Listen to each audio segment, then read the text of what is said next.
कोटि का साधक है। ज्ञान योग के माध्यम से साधन चतुष्टय आदि की साधना करके जिसने निरंतर अखंड चिंतन करके इस जगत को असत्य समझ लिया और अपने हृदय में बैठे हुए परमात्मा की अनुभूति कर ली और फिर ये अनुभूति हुई कि जीव और ब्रह्म दोनों एक हैं, तो मैं वही ब्रह्म स्वरूप हूँ, इसलिए जगत में मेरे लिए कोई कर्तव्य नहीं है, मैं केवल अकर्ता साक्षी हूँ, ऐसा समझकर सतत आनंद में डूबा रहता है। ऐसा व्यक्ति जिसने ज्ञान की इस चरम उपलब्धि को प्राप्त कर लिया है, वह जब संन्यास लेता है तो वो विद्वत संन्यास है। उसका संन्यास कैसे है? जैसे पेड़ के पत्ते सूखते हैं और अपने आप गिर जाते हैं। नारियल का पेड़ बड़ा होता जाता है तो उसके पत्ते गिरते जाते हैं। उसी प्रकार आत्मज्ञान में प्रतिष्ठित इस सन्यासी के कर्म अपने आप छूट जाते हैं, उसको कुछ करना नहीं पड़ता है। ज्ञान और कर्म का विरोध भगवान आदि शंकराचार्य जो कहते हैं वो इस अर्थ में है कि जो ज्ञानी है, जिसने ये अनुभव कर लिया कि मैं वही नित्य मुक्त शुद्ध बुद्ध चैतन्य आत्मा हूँ, उसके लिए जीवन में कोई कर्तव्य नहीं। किंतु ऐसे लोग करोड़ों में एक होते हैं। कोई एक त्रैलंग्य स्वामी हुए, भगवान श्री रामकृष्ण देव तो अवतार थे, ठाकुर से सब कर्म छूट गए। ठाकुर ज्ञान की प्राप्ति के पश्चात माँ की मृत्यु हुई थी तो जल से अंजलि देना चाहते थे, माँ को जलांजलि। तो गलित हस्त उन्होंने जल लिया तो उंगलियां फैल गईं अपने आप। तो ऐसा व्यक्ति जो ज्ञान में प्रतिष्ठित हो जाता है, ऐसे व्यक्ति के लिए विद्वत संन्यास है। उसे संसार के लिए कुछ दायित्व नहीं रह जाता उसका, न परिवार से, न घर से, न समाज से। एक शब्द में संसार के प्रति उसका कोई दायित्व नहीं रह जाता, सभी दायित्वों से मुक्त है। किंतु ऐसे महापुरुष की उपस्थिति मात्र से संसार का कल्याण होता है और जब तक वो देह में रहते हैं, हजारों लोग उनके उस महान ज्ञान से प्रेरित होते हैं। ज्ञान की तरंगें उनके व्यक्तित्व से निकलती हैं और वो हजारों लोगों को ज्ञान के लिए प्रेरित करती हैं, सज्जीवन के लिए प्रेरित करती हैं। तो ऐसा महापुरुष विद्वत संन्यास लेता है। पर आप देखते हैं, मैं यहाँ बैठा हूँ और हमारे एक और सन्यासी पूर्णानंद जी यहाँ बैठे हैं, जो अतिथि के रूप में यहाँ आए हैं। हम लोग गिरवाधारी। हमारा सन्यास विविदिशा सन्यास है। विविदिशा अगर आप शब्दकोश में देखें तो विविदिशा का अर्थ होता है ज्ञान प्राप्ति की इच्छा, ज्ञान की पिपासा। हम लोग सन्यासी हैं। विविदिशा सन्यासी कैसे? हमें ज्ञान प्राप्त नहीं हुआ है, किंतु हमने ये समझ लिया या हमारे गुरु ने समझ लिया कि तुम सन्यास का आश्रय लेकर, विविदिशा सन्यास, ज्ञान प्राप्ति की तीव्र इच्छा लेकर संसार में कर्म करो। कैसे कर्म करो? गृहस्थ के कर्तव्यों से मुक्त हो जाओ, किंतु सेवा से मुक्त नहीं हो, कर्म से मुक्त नहीं हो सकते। तो गृहस्थ अपने एक परिवार को लेकर उस कर्तव्य पूर्ति के द्वारा चित्त शुद्धि करता है और विकसित होकर धीरे धीरे परिवार से मोहल्ला, मोहल्ला से ग्राम, ग्राम से देश और विश्व ब्रह्मांड के कल्याण की चिंता वो करता है।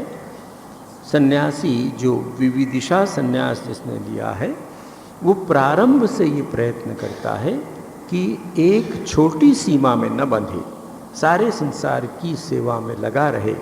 स्वामी विवेकानंद जी हमारे इस युग के ऐसे महापुरुष, अवतारी पुरुष थे, जिन्होंने इस दिशा में सन्यास का नवीनीकरण किया। पुराना ही सन्यास था, कोई नई बात उन्होंने नहीं की, किंतु वो मृत प्राय हो गया था। इसलिए स्वामी जी ने अपने सन्यासियों से और उस परंपरा में हम लोगों से कहा कि तुम लोग विविदिशा सन्यासी हो। सन्यास तुमने लिया है इसलिए कि घर गृहस्थी की छोटे दायरे में रहकर जो सेवा होती, उसको छोड़कर तुमने सारे संसार को अपना समझ लिया, वसुधा एव कुटुंबकम, समझने का प्रयत्न करो, सबकी सेवा करो। तो हम कर्म से मुक्त नहीं हैं तो हमें कर्म योग का आश्रय, कर्म योग का माध्यम लेकर काम करना है। और आपको भी कर्म योग का माध्यम लेके प्रयत्न करना है। आप महाराज जनक की तरह करेंगे। महाराज जनक ज्ञान के बाद भी कर्म कर रहे हैं। उन्होंने वेश धारण नहीं किया, वो सन्यासी नहीं थे, किंतु और भी बहुत से सन्यासी उस समय थे जिन्होंने सन्यास का वेश धारण किया, किंतु सन्यास का वेश धारण होकर भी निष्काम कर्म का आश्रय लिया। इस प्रकार चित्त शुद्धि के द्वारा अपने जीवन में मंगल विधान करने का उन लोगों ने प्रयत्न किया। अब अर्जुन की जो दशा है, अभी भी अर्जुन को ये लगता था कि कर्मयोग झंझट का काम है, ज्ञान योग सरल है। और जब तक हमें ऐसा लगता रहेगा, हमें समझ लेना चाहिए कि हम अधिकारी नहीं, हम कर्म से भागना चाह रहे हैं। जो ज्ञान योग में प्रतिष्ठित है उसको कभी नहीं लगता कि ये संसार झंझट है या कर्म झंझट है, क्योंकि वो भीतर से अकर्ता होकर स्थित हो गया है। कर्म से उसका कोई संबंध नहीं है, संसार से कोई संबंध नहीं है, एकमात्र संबंध है कल्याण की कामना।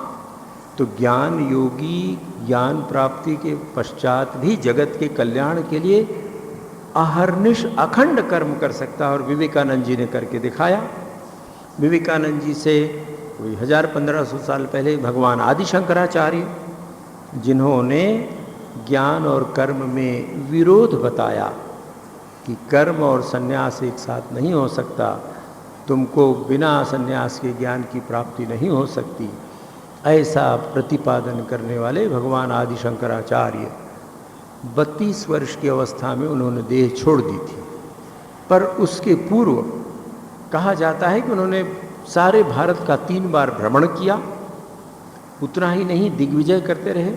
और आज उपनिषदों को हम समझ पा रहे हैं भगवान आदि शंकराचार्य की कृपा से। उन्होंने प्रमुख 10-11 उपनिषदों पर भाष्य लिखे, उसको छोड़कर भी और कितना सनद सुजान पर लिखा, कितने उन्होंने स्तोत्र लिखे, विवेक चूड़ामणि लिखा, कितने ग्रंथ लिखे, और सारे भारत में घूम घूम कर धर्म का जागरण किया। तो ज्ञानी थे, उनको चुपचाप हिमालय में जाके बैठ जाना चाहिए था, वैसा उन्होंने नहीं किया। विवेकानंद जी ने इस खंडित परंपरा को आज जागृत किया। विवेकानंद जी ने अपने सन्यासियों से भी सेवा की बात कही और गृहस्थों से भी सेवा की बात कही कि कंधे से कंधा मिलाकर आप लोग राजा जनक के समान वेश परिवर्तन बिना किए सेवा में रत रहें। हम लोगों से उन्होंने कहा कि तुम सन्यासी का वेश धारण करो, परिवार की छोटी इकाई से ऊपर उठकर बड़ी इकाई में जाकर सेवा करो। तो सन्यास और कर्मयोग में कोई अंतर नहीं है। ये स्वामी विवेकानंद जी ने अपने जीवन से दिखाया। अर्जुन के सामने जब ये प्रश्न आया तो अर्जुन जब पूछता है निश्चित बताइए, ये प्रथम श्लोक 5वें अध्याय के प्रथम श्लोक में अर्जुन का प्रश्न है। अब द्वितीय अध्याय में भगवान उवाच, भगवान उत्तर दे रहे हैं। भगवान का उत्तर अत्यंत महत्वपूर्ण है आपके हमारे लिए। भगवान कहते हैं सन्यासः कर्मयोगः च निःश्रेयसकरौ उभौ तयोः तु कर्म संन्यासात् कर्मयोगः विशिष्यते। हे अर्जुन, कर्म संन्यास या संन्यास कर्मों को छोड़ना और कर्म योग, ये दोनों ही कल्याणकारी है। तुलना का प्रश्न नहीं है, दोनों ही कल्याणकारी है। कर्म योग के द्वारा एक कर्मयोगी को जिस तत्व की उपलब्धि होगी, ज्ञान योग की साधना करने वाले साधक को भी उसी तत्व की उपलब्धि होगी। अंतिम लक्ष्य एक है, मार्ग भिन्न भिन्न है, तो दोनों ही एक हैं, उससे निःश्रेयस होगा, परम कल्याण होगा। फिर कहते हैं परंतु उन दोनों में तयोः, उन दोनों में कर्म संन्यासात् कर्म को छोड़ने की तुलना में, कर्म को छोड़ने से कर्मयोग विशिष्यते, कर्मयोग अधिक अच्छा है। आज का युग धर्म है ये, आपके हमारे लिए यही राजमार्ग है। यद्यपि भगवान ने कहा कि दोनों ही मार्ग श्रेयस्कर है, तुम यदि कर्मयोग की साधना करो तो भी वहीं पहुँचोगे, ज्ञान योग की साधना करो तो भी वहीं पहुँचोगे, किंतु फिर भी मैं अर्थात भगवान मैं तुझसे कहता हूँ अर्जुन, तेरे लिए कर्मयोग का मार्ग अधिक श्रेयस्कर है। तो अर्जुन के माध्यम से भगवान ने आपको हमारे लिए कहा, ज्ञान योग के अधिकारी बहुत बिरले होते हैं, करोड़ों में एक, और अनाधिकारी यदि सन्यास ले ले, तथाकथित विद्वत सन्यासी के समान रहने लगे, भीतर से ज्ञान नहीं हुआ है किंतु बाहर से उसने सन्यास के चिन्ह, गैरिक वस्त्र धारण कर लिया, मुंडित मस्तक हो गया, दंड कमंडल आदि ले लिया और कुछ नहीं करता है, निठल्ला है, ऐसा निठल्ला व्यक्ति ये तथाकथित सन्यास लेकर पतन की ओर जा रहा है। उसके भीतर द्वंद्व है, उसके भीतर अनेक प्रकार की आशा और आकांक्षाएं हैं जो उसको विकृत करती रहती हैं, इसलिए कि अभी उसको इस ज्ञान की अनुभूति नहीं हुई है, कर्मणि अकर्म देखने का अनुभव नहीं हुआ है कि मैं वही निसंग करता हूँ, ऐसी अनुभूति नहीं हुई है। तो ऐसे व्यक्ति के मन में कर्तृत्व बुद्धि और भोक्तृत्व बुद्धि है, तो इस कर्तृत्व और भोक्तृत्व बुद्धि से मुक्त होकर असंग अवस्था प्राप्त करने के लिए कर्मयोग ही राजमार्ग है। निष्काम भाव से कर्म करते हुए जो कुछ हमको संसार में मिला है, संसार की स्थिति बदलने का प्रश्न नहीं है, जो कर्तव्य हमें मिला है उस कर्तव्य को करना है, केवल दृष्टि बदलनी है। आज तक अपने स्वार्थ के लिए, अपने सुखादि के लिए करते थे, अब जब कर्मयोग का निश्चय हमने किया तो आत्म साक्षात्कार के लिए और जगत कल्याण के लिए। इसीलिए स्वामी जी ने हम लोगों को रामकृष्ण मिशन को आदर्श दिया, आत्मनो मोक्षार्थम जगत हिताय च। तुम कैसे अपने मोक्ष की साधना करोगे, आत्म साक्षात्कार की साधना कैसे करोगे? जगत के कल्याण के द्वारा।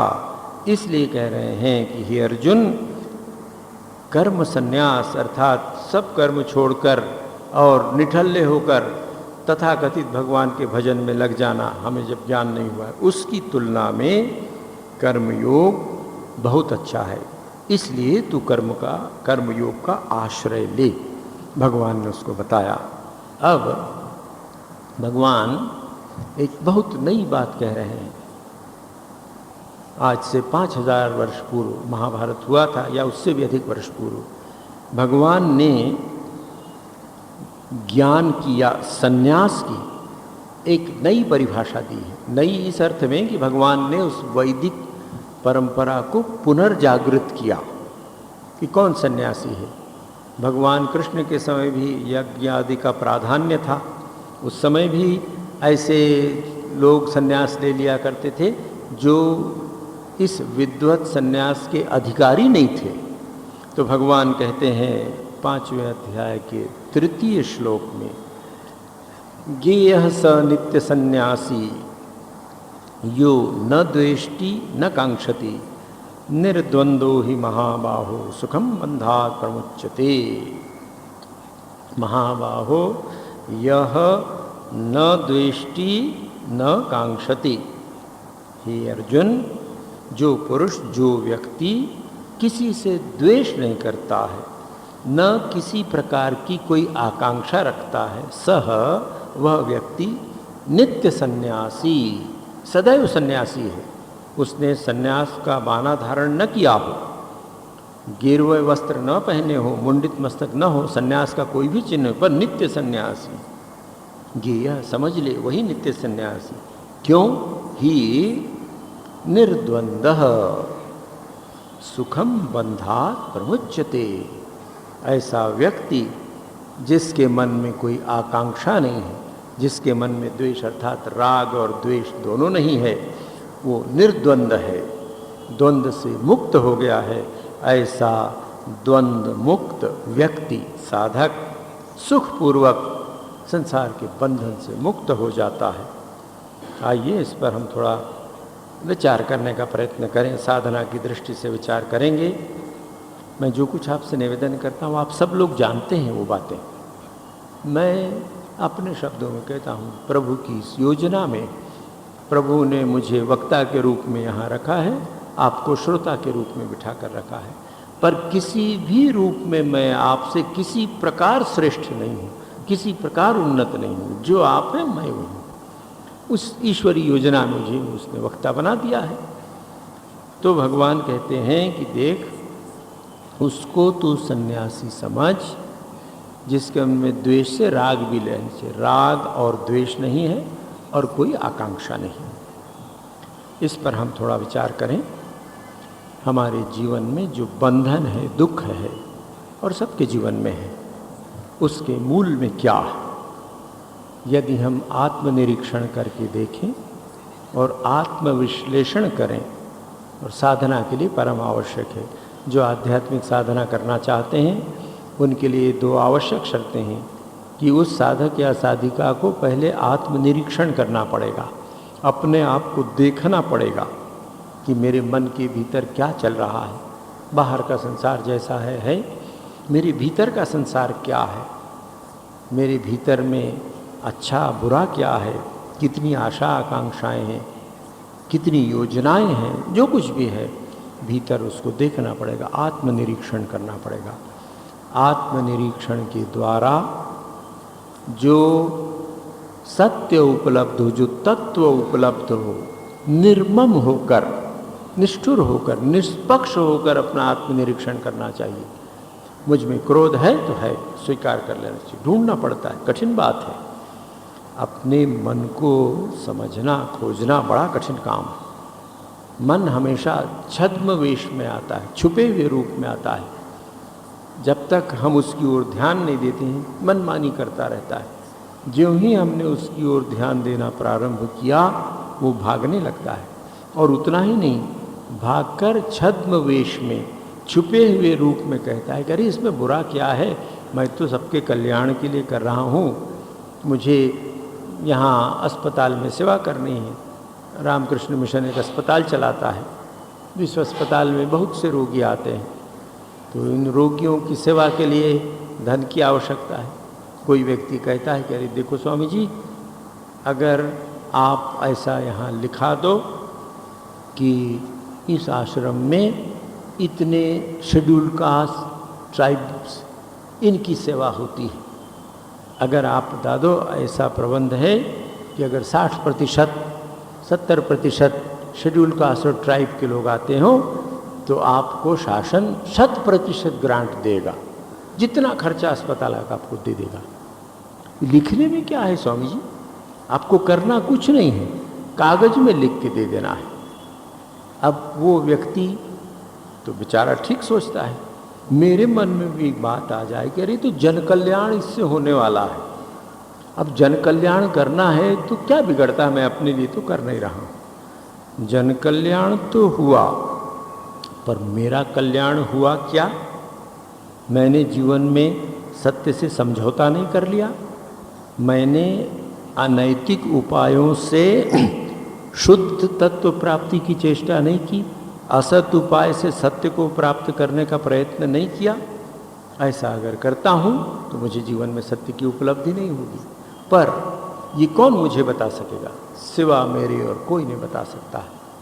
आगे भी कई बार आप लोगों से निवेदन किया है मैंने, अब पुनः स्मरण दिलाऊं, आप हम सब स्मरण करें कि धर्म या आध्यात्मिकता केवल उत्तम पुरुष में संभव है। व्याकरण में आप जानते हैं, वो बालक जा रहा है तो अन्य पुरुष है, बालक जा रहा है, तुम बैठ जाओ, तू बैठ जा, ये मध्यम पुरुष है। मैं गीता पाठ करूं, ये उत्तम पुरुष है। मैं का जहाँ प्रश्न, इसको उत्तम पुरुष व्याकरण में कहते हैं। तो ये जानकर रखना चाहिए, आध्यात्मिक जीवन और धार्मिक जीवन सदैव उत्तम पुरुष में ही संभव है, अन्य पुरुष और मध्यम पुरुष में कभी संभव नहीं। किंतु मानव का मन ऐसा छलिया है, कैसे हमको छलता है, हम धर्म को अन्य पुरुष में, और मध्यम पुरुष में करना चाहते हैं। हमें याद रखना चाहिए, संसार या अन्य पुरुष, मध्यम पुरुष कर्म का क्षेत्र है। धर्म का क्षेत्र तो उत्तम पुरुष है। धर्म का क्षेत्र तो हमारा अंतःकरण है। हमारे अंतःकरण में ही धर्म और आध्यात्मिकता की अनुभूति होगी। बाहर के कर्म के प्रति हमारी जो दृष्टि है वही हमारे जीवन में परिवर्तन लाएगी। तो इसलिए आत्मनिरीक्षण करके हमने जान लिया कि हमें राग है, हमें द्वेष है, हमें लोभ है, काम है, क्रोध है, विभिन्न प्रकार की वृत्तियां हैं। हमने जान लिया, तो जान तो लिया, अब उसका विश्लेषण करना पड़ेगा। आत्मनिरीक्षण करने के पश्चात विश्लेषण करना पड़ेगा। भगवान ने 2 विशेषण लगाए हैं, न द्वेष्टि, द्वेष नहीं करता। तो द्वेष में राग भी सम्मिलित है। जिस व्यक्ति के हृदय में राग और द्वेष नहीं है, न कांक्षति, जिसके हृदय में कोई आकांक्षा नहीं है। तो अब इसको उल्टे सोचें, जिसके पास छत्ता है वो पानी से नहीं भीगता है। इसके विपरीत जिसके पास छत्ता नहीं है वो पानी से भीगेगा। ठीक वही तर्क हम यहाँ लगाएं। जिस व्यक्ति के मन में राग और द्वेष नहीं है, आकांक्षा नहीं है, वो बंधन से मुक्त हो जाएगा, परम सुखी रहेगा। एक तथ्य है। अब इसके विपरीत, जैसे छत्ता नहीं है तो पानी से भीगेगा, तो जिस व्यक्ति के मन में राग और द्वेष है, जिसके मन में आकांक्षा है, वो संसार के बंधन में बंधेगा, संसार के दुखों में फंसेगा, दुख से दुख पाएगा। तो एकदम सत्य ये विश्लेषण हुआ। इस विश्लेषण के द्वारा हम अपनी वृत्तियों का भला बुरा सोचते हैं, अपना भी भला बुरा सोचते हैं। कौन सी हमारी वृत्ति ऐसी दूषित है जो हमें संसार में बांध रही है, कौन सी हमारी वृत्ति ऐसी अच्छी है जो संसार के बंधन से मुक्त कर रही है। तो अब ये आकांक्षा और द्वेष को थोड़ा और सोच कर रखें। द्वेष का दुर्गुण क्या है? आप देखें, जब हम दीपक जलाते हैं, कोई भी चीज़ माचिस से जलाते हैं, तो पहले दिया सलाई की तीली स्वयं जलती है और स्वयं जलने के बाद तब दूसरे को जला सकती, पर कोई आवश्यक नहीं है। अगर दीपक में जो तेल है उसमें थोड़ा पानी मिल गया हो तो दिया सलाई की सलाई हमने जलाई, दीपक को जलाने का प्रयत्न किया, दीपक नहीं जला पर सलाई जल के नष्ट हो गई। ठीक उसी प्रकार हमारे अंतःकरण में यदि द्वेष है तो द्वेष की अग्नि, जिसके प्रति मेरा द्वेष है, उसको जलाए या न जलाए, मुझे अवश्य जला देगा। तो द्वेष का ये सबसे बड़ा दुर्गुण है कि द्वेषकर्ता को या द्वेष कर्त्री को पहले जलाता है और तब कहीं दूसरे को कष्ट दे सकता है। तो अत्यंत सावधानी रखनी चाहिए। जीवन में शांति पाने के लिए द्वेष मुक्त होने का प्रयत्न करना पड़ेगा। द्वेष मुक्त होने के लिए हमको राग से भी मुक्त होना पड़ेगा। राग माने आसक्ति, चिपक जाना, लग जाना। जो व्यक्ति रागी है वो अवश्य किसी न किसी से द्वेष करेगा। एक से राग तो दूसरे से द्वेष। राग और द्वेष से मुक्त होने पर ही प्रेम की अनुभूति होती है। राग और द्वेष के मध्य छद्म वेश में वासना प्रेम के रूप में आती है और उस भ्रांति से हम सारा जीवन बिता देंगे। हाँ, मैं तो सबसे प्रेम करता हूँ, परिवार से प्रेम करता हूँ, तथा कथित जगत कल्याण करता हूँ, पर विश्लेषण करके देखें तो कहीं न कहीं राग या द्वेष है। राग और द्वेष से ऊपर उठने के पश्चात ही प्रेम की अनुभूति होती है। जैसे इस सभा भवन में हम बैठे हैं, तो इस सभा भवन से नगर का जो विहंगम दृश्य ऊपर से दिख सकता हमको नहीं दिखेगा। जो व्यक्ति इस सभा भवन को छोड़कर सीढ़ियों से चढ़कर ऊपर छत में जाएगा, उसी को वो विहंगम दृश्य दिख सकेगा, उसी को बड़ा रायपुर, ग्रेटर रायपुर दिख सकेगा, आपको हमको नहीं दिख सकेगा। उसी प्रकार जब तक हम अपने राग द्वेष रूपी क्षुद्र कोष्ठ से, इस छोटे से कमरे से निकलकर राग द्वेष से मुक्त आकाश में या ऊपर छत में नहीं जाते हैं, तब तक आध्यात्मिक जगत का जो विहंगम दृश्य है हमें कभी नहीं दिख सकता है। इसलिए साधक साधिका के लिए ये कर्तव्य है, भगवान अर्जुन को बता रहे हैं, न द्वेष्टि, जो द्वेष नहीं करता है, जो राग नहीं रहता, तो राग और द्वेष को निकालने का सतत प्रयत्न करना पड़ेगा। ये फिनिश्ड प्रोडक्ट नहीं है कि 1 अगस्त से मैं राग और द्वेष से मुक्त हो गया। जीवन सतत चलने वाली प्रक्रिया है, इसलिए साधना भी सतत चलानी पड़ेगी। जीवन के सातत्य में राग द्वेष के आने की संभावना सदा बनी रहती है, इसलिए साधक और साधिका को सतत जागृत और सावधान रहकर राग और द्वेष से मन को मुक्त रखने का प्रयत्न करना पड़ेगा। हर एक व्यक्ति के अलग अलग राग द्वेष हो सकते हैं। राग द्वेष के प्रकार, उसके चिपकने की जगह, द्वेष की जगह विभिन्न हो सकती, मूलतः वही दोष है। किसी को धन से राग है तो किसी को नाम से राग है, यश से राग है, किसी को पांडित्य से राग है, तो विभिन्न इस प्रकार के राग या आसक्ति हो सकती है। किंतु ईश्वर को छोड़कर और कहीं भी अगर आसक्ति है तो वो हमारे बंधन का कारण होगी, वो हमारे दुखों का कारण होगी, संसार में हमें जकड़ कर रखेगी। आसक्ति तो तभी जीवन में शांति और सिद्धि देगी जब वो ईश्वर अभिमुख हो जाए। हमारा राग या हमारी आसक्ति जब ईश्वर से हो जाएगी, इष्ट के प्रति हो जाएगी या गुरु के प्रति हो जाएगी, तभी हम इस सांसारिक राग से बच सकेंगे और मुक्ति की ओर जा सकेंगे। तो राग और द्वेष से हम मुक्त होने का प्रयत्न करते हैं। अब इसका बहुत बड़ा संबंध है न कांक्षति। राग द्वेष का आकांक्षा से बहुत निकट संबंध है, चोली दामन का संबंध है। जैसे कपड़े में ताना और बाना होता है, ताने बाने का संबंध है। जिस व्यक्ति के मन में आकांक्षा है, कभी न कभी कहीं न कहीं उसके मन में राग और द्वेष आ जाएगा। जो प्रिय है उसके प्रति राग, जो अप्रिय है उसके प्रति द्वेष। प्रिय आकांक्षित व्यक्ति, वस्तु, स्थान आदि के प्रति राग, उसके विपरीत अप्रिय व्यक्ति, वस्तु, स्थान आदि के प्रति द्वेष। तो आकांक्षा राग और द्वेष की सहचरी है, साथ साथ चलती है, दोनों एक दूसरे से हाथ मिलाए चलते हैं। तो यदि जीवन में हम राग और द्वेष से मुक्त होना चाहते हैं तो हमें साथ साथ आकांक्षाओं से भी मुक्त होने का प्रयत्न करना पड़ेगा। हम राग द्वेष से मुक्त हो जाएं और आकांक्षाओं का पोषण करते रहें, ऐसा संभव नहीं। या आकांक्षाओं का हम पोषण करें और बंधन मुक्त हो जाएं, ऐसा संभव नहीं है। तो भगवान ने ये जो विशेषण हमें बताए कि व्यक्ति को राग द्वेष से मुक्त होने के लिए आकांक्षाओं से भी मुक्त होना पड़ेगा। आकांक्षाएं विभिन्न प्रकार की हैं। हमारे जीवन में अनंत आकांक्षाएं। तो साधना की दृष्टि से कहाँ से प्रारंभ करें?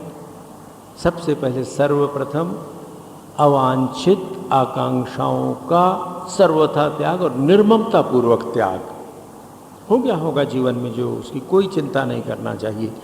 अपने अतीत के संबंध में साधक साधिका को नहीं सोचना चाहिए। ऐसी आकांक्षाएं जीवन में रही होंगी जो आध्यात्मिक जीवन के लिए अहितकर हो रही होंगी, किंतु वर्तमान हमारे हाथ में है। आज मैं अपने विवेक के अनुसार उन सभी आकांक्षाओं से मुक्त होने का प्रयत्न करूंगा जो अवांछित है, अनावश्यक है। तो अवांछित आकांक्षाओं का तत्काल त्याग, ये पहली शर्त है। ये भी वही आत्मनिरीक्षण से प्राप्त होगा। आत्मनिरीक्षण के द्वारा अपनी आकांक्षाओं को पहचानना पड़ेगा। हमने पहचान लिया